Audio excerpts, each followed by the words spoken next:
ஜோதிட நிலையம் மூலமாக தினம் ஒரு ஜோதிட தகவல் என்ற இந்த காணொளியில் உங்களை சந்திப்பதில் மிக்க மகிழ்ச்சி அடைகிறேன். இந்த காணொளியை கண்டு கொண்டிருக்கும் ஜோதிட சொந்தங்கள் அனைவருக்கும் ஜோதிடர் சத்திய சர்வனின் முதற்கண் வணக்கங்கள். நாம் இன்னைக்கு பார்க்க போறது ஜோதிடத்துல ஒரு முக்கியமான உண்மையை பத்தி உங்களுக்கு சொல்ல போறேன். ஜோதிடம் கூட்டு நம்பிக்கையா இல்ல உண்மையானதா? இத ஒரு சிறு கதை மூலமா உங்களுக்கு விளக்க போறேன்.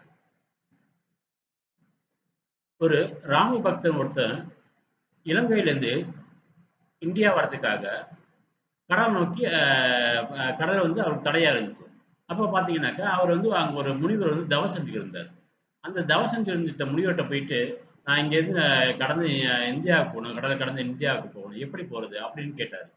அப்ப அவர் என்ன சொல்றாருனாக்கா, நான் உனக்கு ஒரு நீ கவலைப்படாத, வருத்தப்படாத, நான் உனக்கு ஒரு மந்திரம் ஒண்ணு தரேன், அதை நீ கையில வச்சுக்கிட்டீங்கன்னாக்கா நீ வந்து கடலை கடந்து போயிடலாம் அப்படின்றாரு சொல்றாரு.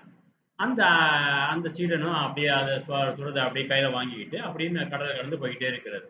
என்னது இவ்வளவு சக்தி வாய்ந்த மனிதனமா இருக்குது, என்ன கொடுத்திருக்காரு அப்படின்னு அந்த நம்பிக்கையை இழந்து அப்படி திறந்து இப்படி பார்க்கும்போது ஓபன் பண்ணி பார்க்கிற அதுல வந்து ஜெய் ஸ்ரீராம்னு ராமர் மந்திரம் எழுதிருச்சு.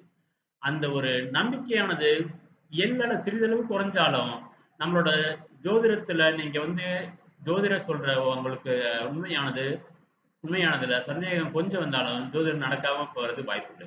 அதனால உங்க ஜோதிடர் சொல்றது பழிக்கணும்னாக்கா நீங்க அவரை முதல்ல முழுமையாக நம்பணும்.